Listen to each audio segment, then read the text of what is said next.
The song you shouldn't sing. Bluey and Bingo were outside, playing under the fading light of early evening.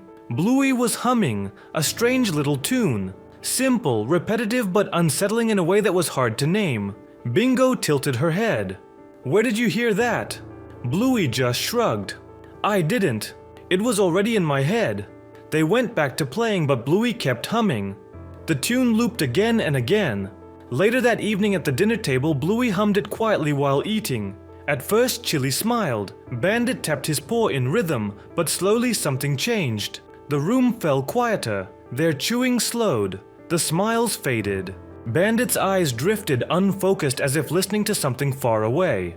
Chili's head tilted slightly to one side. She began humming it too, off-key, slower.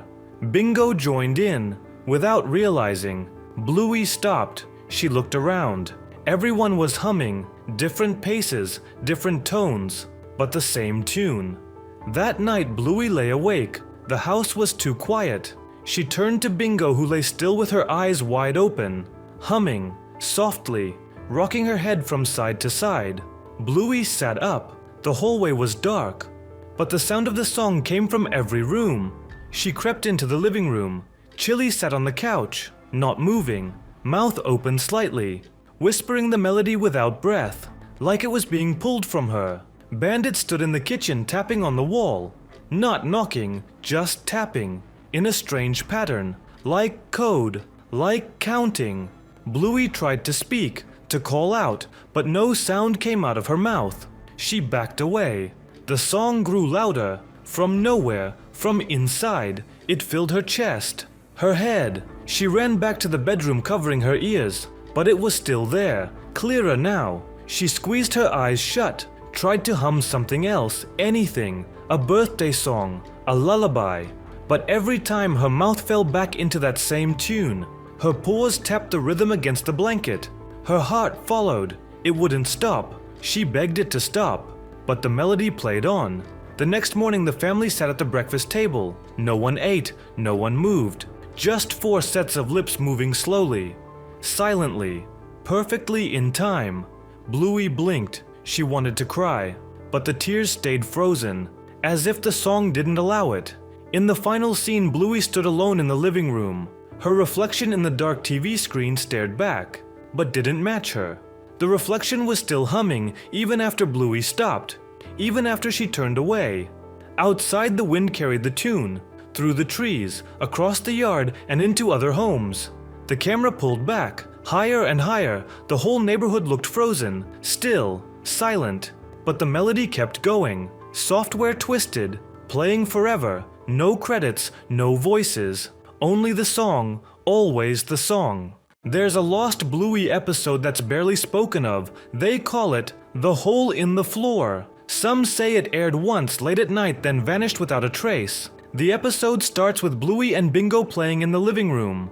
The day feels strange. The sky outside is heavy with thick gray clouds. Everything is quiet, too quiet. As they chase each other around, Bluey trips. Her paw hits the wooden floor, and it sounds hollow. Curious, they pull up the small rug. Beneath it, a hole. Perfectly round. Too perfect. Just wide enough for a child to fall through. They lean over it. It's pitch black inside. No bottom, no smell. Just cold, damp air rising up. Bingo whispers, "Do you hear it?" Bluey listens. At first, nothing. Then, faint voices. Far away. Calling, crying, laughing, familiar voices. It sounds like their own family, but wrong, echoing strangely as if trapped down there. Bingo reaches out her paw, almost hypnotized. Bluey grabs her. They cover the hole again, but that night and the voices come back, louder, clearer. Bluey hears Bandit calling her from downstairs, but when she checks, Bandit is asleep. Bingo says she dreams of falling, deeper and deeper, through endless tunnels. The next day, the hole is bigger. The rug no longer covers it completely. And now, small objects start disappearing around the house. Toys, books, even their shoes. Bluey swears she sees hands, pale and long, reaching up at night, trying to pull things down. She tells her parents, but Bandit just laughs awkwardly. Chili says, Old houses settle sometimes. But that night, Bluey wakes to the sound of someone whispering her name, software gentle, from under the floor. She sees Bingo standing by the hole, staring down, listening. Bluey rushes over, pulling her away. But Bingo doesn't resist, she just murmurs, "They sound so lonely." The final scene shows the house at dawn, silent, empty. The camera moves slowly through the rooms. The hole is now massive, consuming most of the living room floor. In the center and the faint outlines of toys, drawings, and tiny paw prints, sliding into the darkness. The screen fades to black. No music, no laughter. Only the soft, endless whisper of voices, still calling from the void.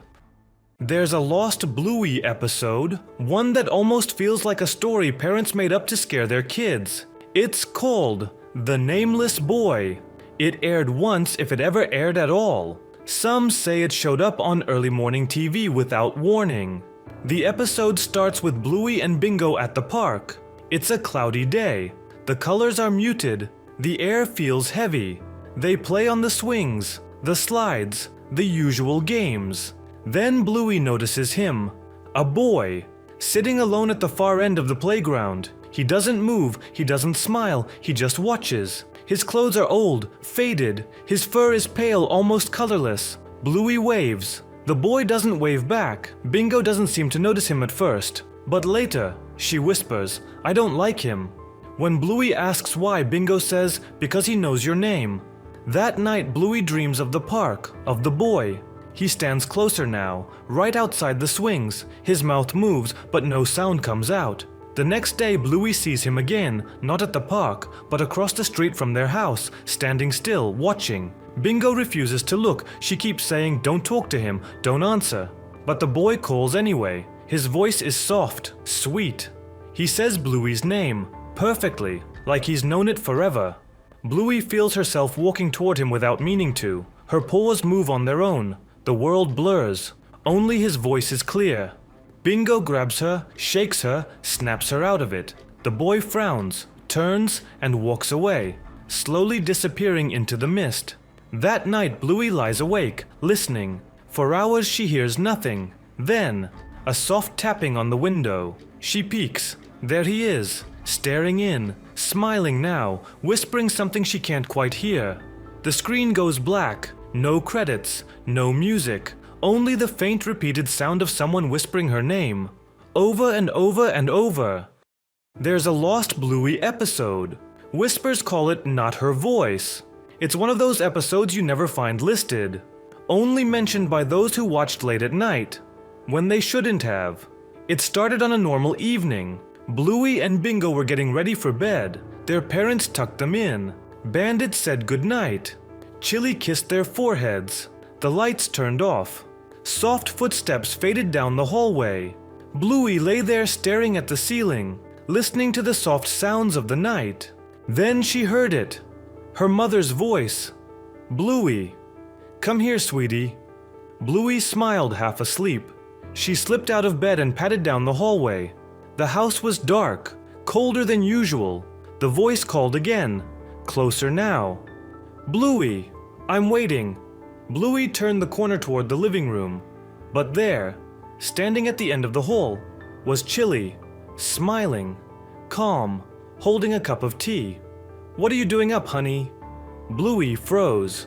The voice had come from the opposite direction, still calling her name, software urgent, wrong. Bluey looked back. The hallway behind her stretched longer than it should have. At the far end, the outline of her mother stood, but not quite right. The shoulders too slumped, the neck too stiff, the head tilted in an unnatural way. "Bluey, come here." The real Chili stepped forward. "Sweetheart, come to me, right now." Her voice shook just a little. Bluey didn't hesitate. She ran into Chili's arms. They turned together and hurried back to the bedroom. As Chili closed the door, Bluey heard it again. A slow, scraping sound. Nails dragging along the hallway walls. Scratching. Following. That night, Bluey slept in her parents' bed, sandwiched safely between Bandit and Chili. But long after the house went silent, she kept her eyes open, listening. Just before she drifted into uneasy sleep, she heard a whisper right against the window pane. "You chose the wrong one." The final frame showed the hallway once more, empty, silent. But if you watched closely and just for a second, the shadows seemed to move, reaching, stretching, waiting. The screen faded to black, no credits, no music, only the soft sound of breathing, too close to the microphone.